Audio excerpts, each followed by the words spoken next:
Salinay po ang kaiba ng Happy morning, Mr. Horizon from Muntinlupa National High School. Alright, so sa pagpatuloy ng proyekto ng ating mga estudyante, ng mga negosyante na, itong grupo ng Ateneo de Manila University na kung saan ay tungkol naman dito sa lecture ng Food Science, Juice Processing and Pickling of Veggies. Hands-on ang training nito ng dragon fruits. Kaya po ito ay pinangunahan ni Dr. Ronald Lizardo Agustin ng UPLB na kung saan talaga naging masaya ito. Kaya patuloy lamang na subaybayan at panoorin sila para po ma-inspired po tayong lahat kasama na yung buong mga magsasaka sa buong mundo. Nariyan po ang ating samahan ng Angono New Normal Farmers Association at ang team ni Ms. Charmaine Joy Gapas, so kanilang project leader, itong mga team ng Graduate School of Business MO1 Operations Management Class Year 2022 to 2023 ng The Ateneo de Manila University. So yun po ay makitaan natin yung kanilang pagiging mahusay na paggawa ng proyekto sa kanilang tema, Agricultural Prosperity Enhancing Livelihood Through Sustainable Agribusiness. Kaya masusubok itong ating mga future ng mga negosyante na ating mga kabataan na tiyak maaasahan sa hinaharap dito sa ating bansa at makatulong sa pag-angat ng ating ekonomiya. Alright, so tuloy-tuloy lamang sa pakikinig at subaybayan itong lecture ni Dr. Rona Agustin. So sa dry or dehydration, sa tinatanggal kasi po natin, di ba, yung tubig. Ang tubig po kasi kapag matubig at kasama sa pagkain, yung prutas, especially prutas at gulay natin, nagiging paraan po yun para magkaroon o mag-grow yung mga microbiome. Kaya po, kapag ipapabasa nyo, mas dahil sa tubig. Mahal kasi ang Kasi pag nabuksan na, dapat consume oil na. Nabuksan na. So yung gagawin po natin na proseso, ayan, so gagawin natin yung buto. Pwede rin naman po na maximum pinakalaman tayo. Ayan, formulate na natin. Sasama-samahin lang natin.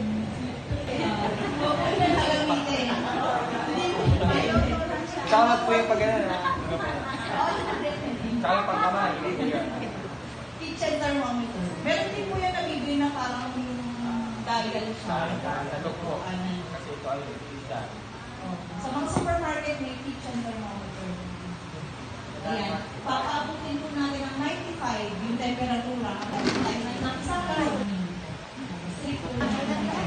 Kapag under 5, pwede may mabuhay pa. Pag-over naman, yung mga nutrients naman. Kung mag-7, pero yung bote po natin, tingnan po yung bote nila mamaya. Kasi po, alam mo,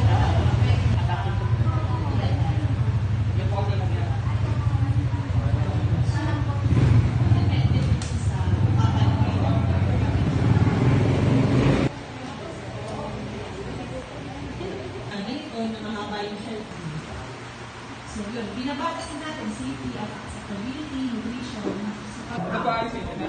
Ito ang yung kainin na hiwain natin. Patiin. Nakita mo na yun, katimpagin. Excited ko kakain eh. Huwag mo munang kainin isa. Mamaya niya po dito. Patiin. Kulang.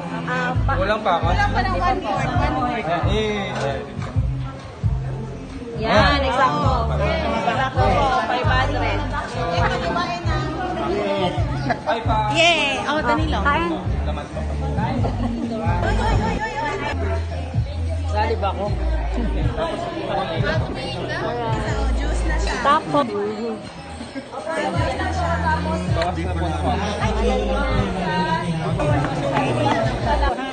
Hindi nakasali.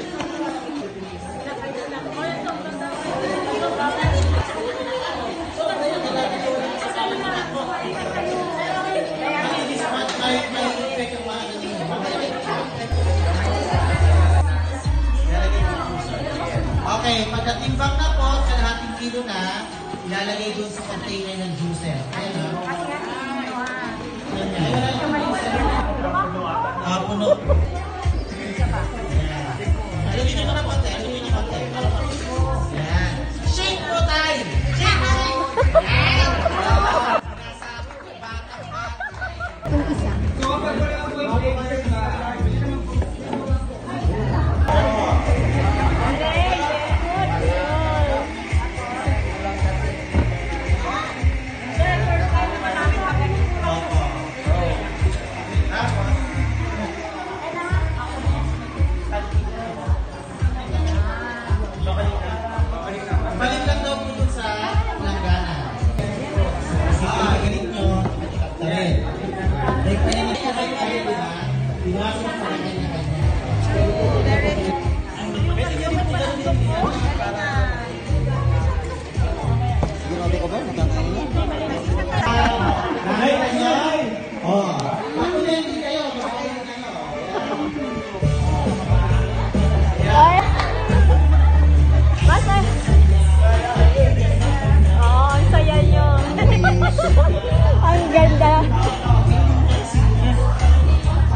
cloth, ha? 1 layer lang.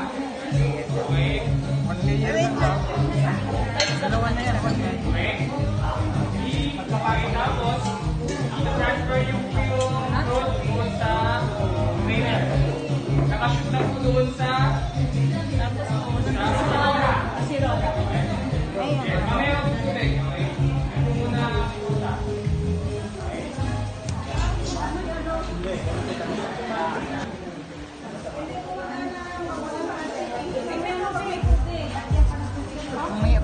Aray!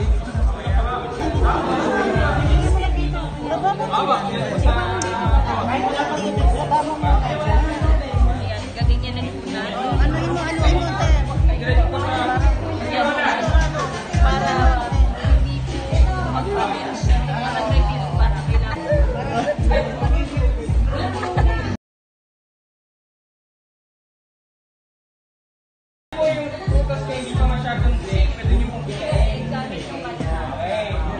Okay.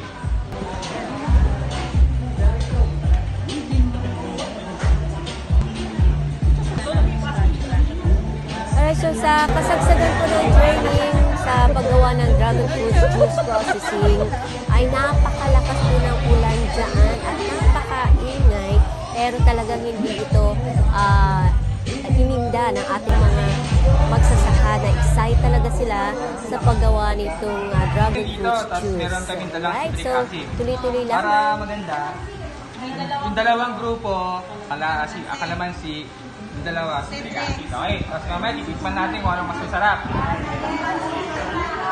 Okay? Pero yung kalamansi po. Nabigat yung gobo.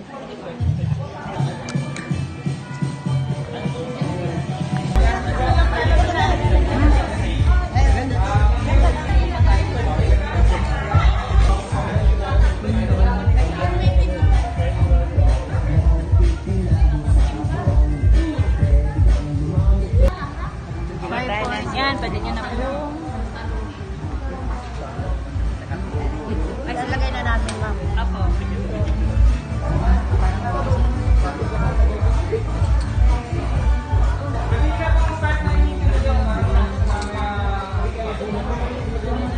Pwede na namin isalang, ma'am. Yes po, pwede po.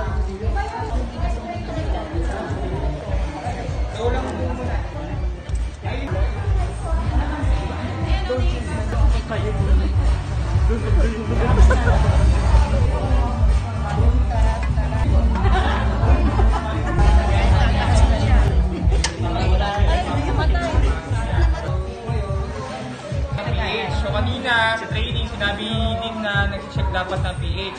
So ito po, nabibili dito sa Shopee or Lazada. Mga around, may mga 800 po yata, mga 1,000. Yun na po yung pinakamura. Pinakamura na po yun. Kasi may mas mahal pa po. Maabot ng mga 15 to... Ito po kasi ay handheld at saka madaling dalhin. So ito, ngayon ang pH ng kalahati ay mga nasa 5.3. So ang acidic na siya, pero ang target natin 3.5. Okay, so mag-a-add tayo ngayon ng kalamansi juice. Okay. Huwag niyo po- Itimbang mo muna. Wala mo muna eh. Di sige, okay lang. Ibigay ko na dyan. Apo. Wala ko po. Tapos na. Ilang piraso po nilagay dyan? Hindi ko nabilang. Ayan. I-measure na lang po natin ito. Ibang asim lang yung tayo. Medyo na. So, nagdagan tayo. Tablespoon po yan. So, kaya, isa muna. So, 1 tablespoon na po yun. Then, stir. Steer. Okay? Kalo. Ano? Okay?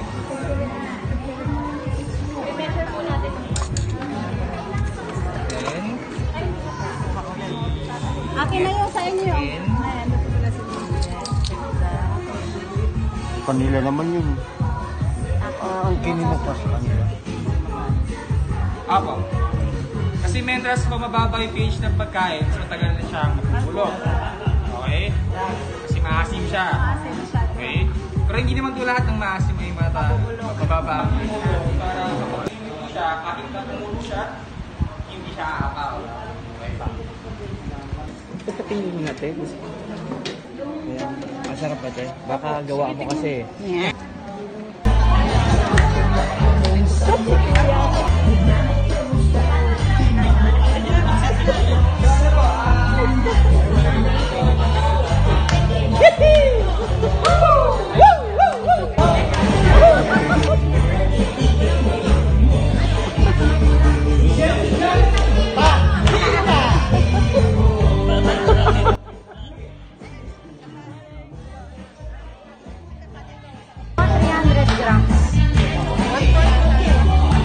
Kaya lang, binabawasan nila yan. Tinimbang po natin, 500 grams yan. Meron po, pwede niyo pong gamitin.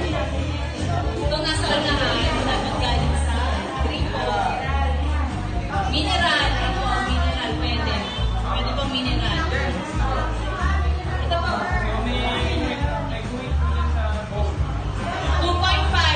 2.5 po. Na tubig, yun po yung ihahalo natin sa ating blend na prutas.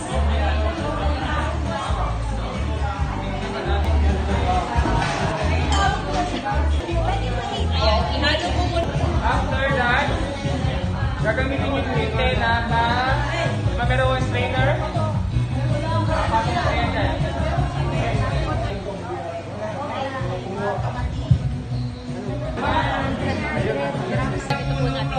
One layer lang. Okay.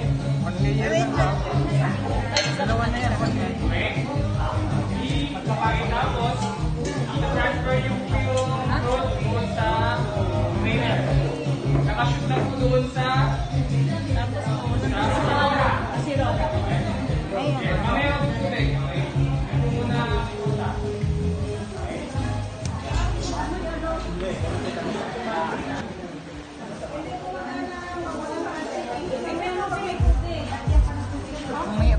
Aray!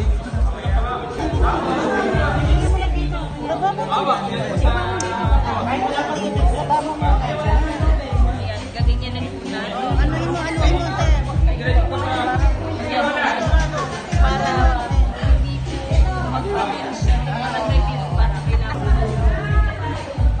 Po yung prutas na hindi pa masyadong drink, pwede niyo pong Ayan, so dapat pala ganito ang pagbibigay ng tulong kapag po nagbigay ng seminar ay mas maganda hands-on training pa din yung actual na ginagawa ng ating mga nais tulungan. Parang po talaga, iba kasi pag actual at nariyan na yung masaya, kita pa rin nila yung totoong nangyayari at marami silang maitatanong sa mga tamang sukat. Kaya talaga ito ay matatawag na matagumpay na proyekto. dito, tapos meron kami dalang citric acid. Para maganda, yung dalawang grupo, akalamansi, yung dalawa citric acid. Okay, tapos mamaya titikman natin kung anong mas masarap. Okay. Ayan, so katulad niya sa pagtitimbang, nakikita mismo ng mga tinutuluan kung ano yung mga dapat gamitin, nakagamitan. At kasi minsan, ayan na nga nakikita, medyo nahirapan pa sila. So, the best talaga itong ginawang proyektong ito na hands-on training. And also, yung kagamitan na kanilang dapat gamitin, yung mga timbangan. So, nakikita rin ang ating mga tinutulong. Kaya, ayan, so nag-enjoy nila. At para silang mga bata. Food grade ha, yung pang pagkain. Food grade. So, iba po kapag analytical grade, pang lab, yun, pang analysis yun. So, kailangan lagi yung bibilin food grade. Ho, ano? Tsaka, mas yun po yun. Yan, pwede nyo na po. Ay, lagay na natin, ma'am. Apo.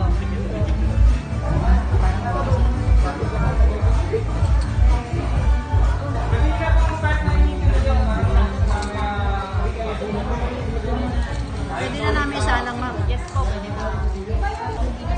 O, kita mo na, pati pagsalang, tinatanong pa nila. Kaya yan talagang kagandahan nito, hands-on training. Kasi karamihan, syempre yung iba, tumitingin na lang sa mga YouTube, sa mga videos. Iba pa rin po talaga yung kitang-kita ng kanilang mga mata at nahahawakan nila yung kanilang gustong matutunan na isang proyekto. Sa tulong, syempre ng mga professional sa trainer or speaker. At So yan po kanina, ay sa talagang training sinabi din na ituturing nag-check dapat natin na ng maging PH. matagumpay So ito ito. po, nabibili At dito hindi sa lang Shopee yun, natutunan or din Lazada. nila. Mga At sa pakinggan muna natin to. May mga 800 po yata, mga 1,000. Yun na po yung pinakamura. Pinakamura na po yun. Kasi may mas mahal pa po. Umabot ng mga 15 to... Ito po kasi ay handheld at saka madaling dalhin.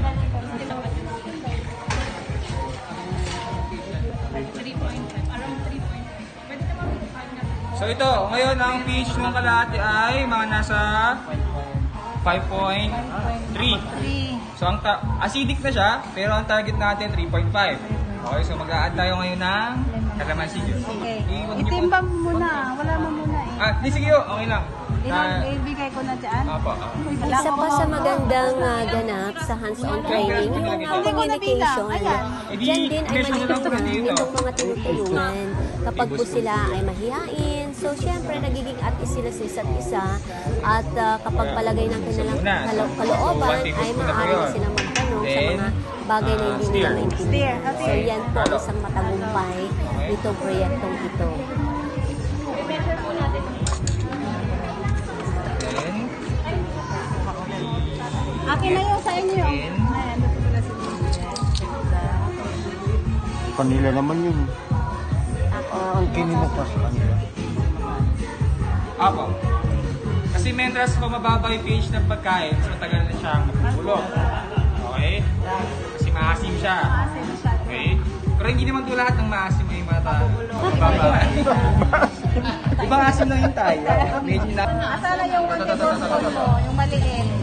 1/2.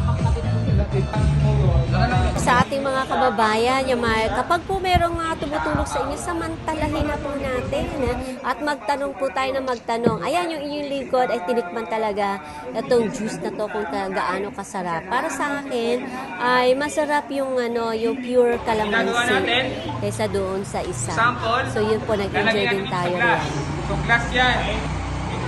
Blue. Okay, kukuha ka lang ng konti kahit mga 2 to 3 drops yung sample mo.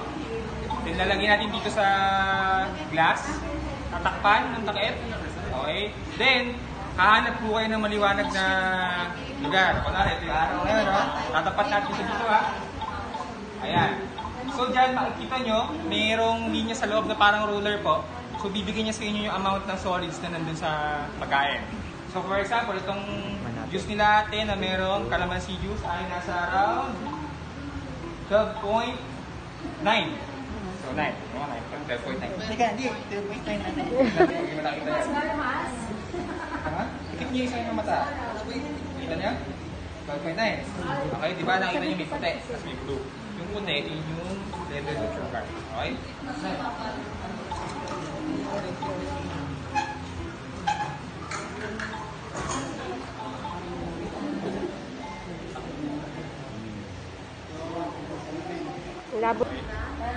Ano po yung hinahanap na?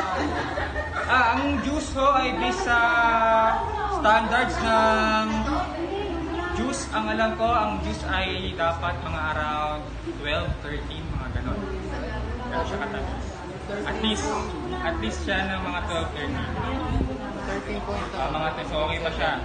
Kasi kapag hindi siya 12 or mababa pa siya doon, or mga 8 lang, mga 10 lang yung sugars niya, hindi natin siya pwedeng tawaging juice.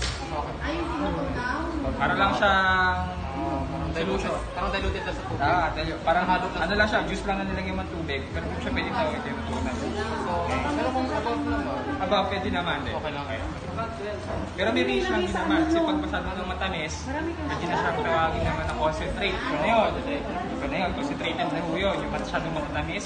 Yung mga concentrated juice ho, ang ginagawa doon, kaya siya concentrated juice, kailangan mo siyang lagyan ng tubig. Kasi hindi mo siya ideally na iinumin na as is kapag concentrated juice. Okay? Kailangan magdadalo siya sa tubig. So, ano po yung range levels ng ano? Ang alam ko pag juice po ay mga 12 to 15 eh. 12 to 15. 15, 16 pwede ko magkamali pero alam ko na is 12. So kayo po, tingnan niyo po sa iba tayo. 9. 9. Tingnan mo. Okay. Silip, nakita mo? 12 something. Alright, so yan pa lang, di ho ba? Kung ganyan ba naman kahusay ang trainer, talaga namang napapasigla itong mga Parang mukha ko tinutulungan naman yan, kahit Nati. mga senior Joke lang. citizen at mga bata sa legit. Kitang Suprema, yun ang pinakabata. Oh, ang inyong lingkod din, ako Hindi yata yan. nakikita eh. At sinubukan din natin. Kaya lang hindi ako natapat, di ko nakita. Ang labo. Ayan, so, Tingnan mo na lang sa mata mo, ate. may kinalaman pala yung ilaw o yung lights. Okay, so yan ang pinakamaganda, yung bigayan na po ng certification para doon sa mga naka-attend nitong makabuluhan na pagbibigay ng tulong at training para sa ating mga kamagsasaka dito sa Angono.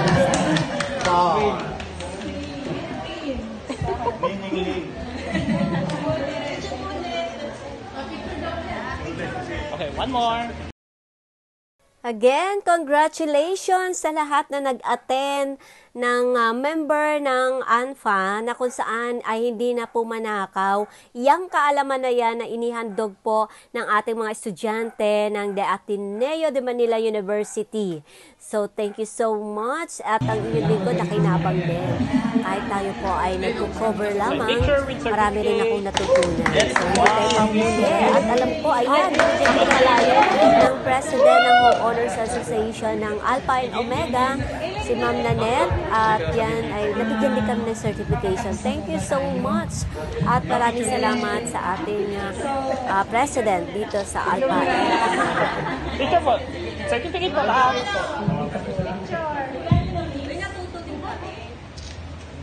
One, two, three. Okay. Okay. So, in behalf po ng mga office Inihahal si Mr. Danilo Pertugo upang tanggapin ang kakaunting regalo.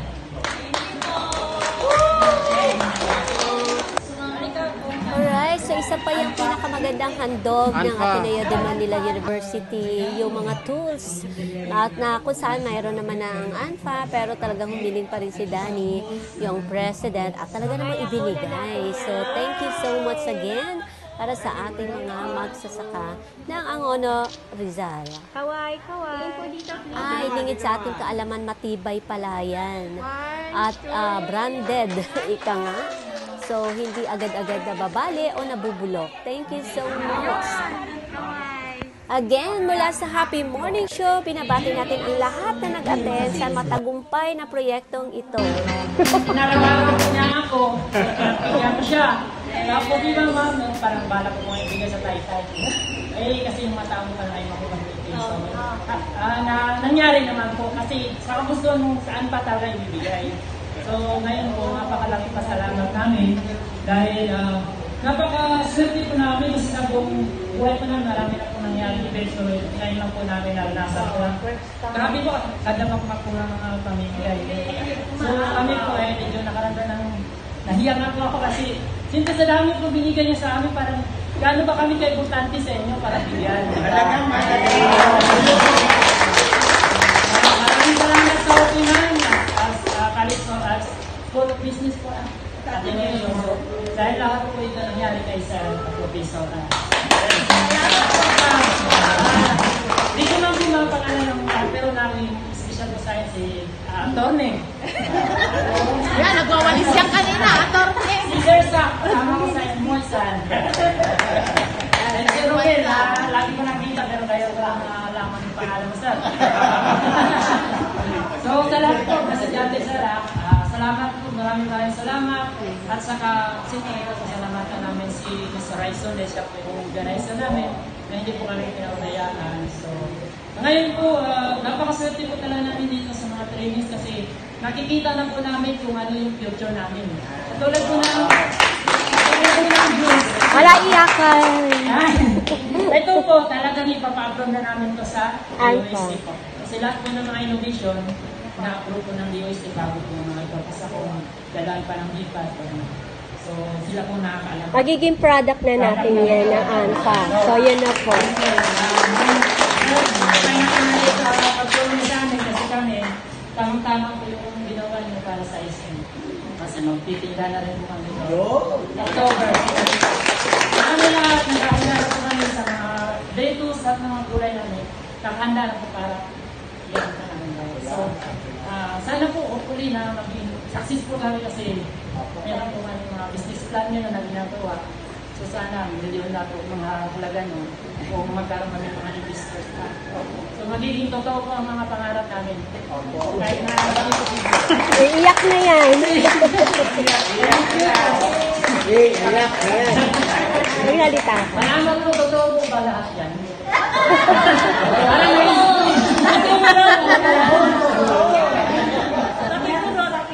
oo nga, meron po sa kaya. Kaya mapunta tayo muli. At saka sa mga member ko, salamat kasi kahit medyo sumama ang loob sa akin, pero ako naghihigpit para po tayo umangat. Hindi po pag-higpit para kayo ay umalis sa samahan. So, yakapin natin itong ANFA. Thank you very much. Ang goal po talaga namin ay kabuhayan, pangmatagalan, panghabang buhay. So, and syempre po, hindi naman po matutupad yung proyekto na ito kung hindi dahil sa mga sponsor natin. May mga partner sponsors po kami. Unang-una na dyan si Mon Denisi. So,